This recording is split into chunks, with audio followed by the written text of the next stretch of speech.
ពីលើអាកាសតាមបណ្ដោយភ្នំដងរែកដែលជាប្រភពដែនដីបុរាណរបស់កម្ពុជាកាមេរ៉ាហក់បន្តទៅកាន់ប្រាសាទព្រះវិហារប្រាសាទដ៏អស្ចារ្យនេះជាស្នាដៃសិល្បៈបុរាណដែលឈរលើចំណងភ្នំត្រឹមព្រំដែនកម្ពុជានិងថៃតែជាអកុសលស្ថានភាពនៅទីនេះកំពុងមិនស្ថិតនៅក្នុងភាពស្កប់ស្ងាត់ដូចសម័យបុរាណឡើយថ្ងៃទី24ខែកក្កដាឆ្នាំ2025ទីកន្លែងដ៏វិសុទ្ធនេះបានក្លាយទៅជាគោលដៅនៃការរិះគន់យ៉ាងធ្ងន់ធ្ងរព្រោះកងទ័ពថៃបានបាញ់កាំភ្លើងធំតូចមកលើដែនកម្ពុជា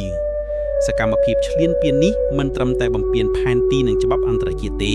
ប៉ុន្តែបានបង្កឲ្យមានការបាត់បង់ជីវិតរបស់ទាហានខ្មែរនិងប្រជាពលរដ្ឋដ៏អនាថាទីលំនៅរបស់ប្រជាជនជាច្រើនត្រូវបានបោះបង់ខណៈពេលដែលពួកគេរត់គេចផ្ទុះគ្រាប់កាំភ្លើងទៅរកទីកន្លែងសុវត្ថិភាពអ្នកជាច្រើនជាឪពុកម្ដាយកូនមិនទាន់មានទីទៅព្រោះសន្តិភាពនៅតែស្ទះស្ទាបព្រំដែនស្ថានភាពនេះមិនមែនកាត់ឡើងជាលើកដំបូងនោះទេថៃបានឈ្លានពាននិងអះអាងចំពោះប្រាសាទព្រះវិហារ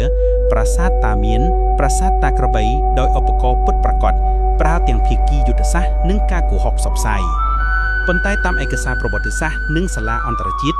ប្រាសាទទាំងនេះជាសម្បត្តិបេតិកភណ្ឌរបស់ជាតិខ្មែរវីដេអូនេះគឺជាភស្តុតាងបន្តិចមួយនៃការតស៊ូដើម្បីរក្សាទឹកដីខ្មែរដើម្បីឲ្យពិភពលោកបានឮសំឡេងនេះនិងដឹងថាសិល្បៈមរតកនិងជីវិតរបស់យើងមិនមែនជាអ្វីដែលអាចនាំមកប្រែជាឧបករណ៍នយោបាយឬជាគោលដៅប្រយុទ្ធនោះទេ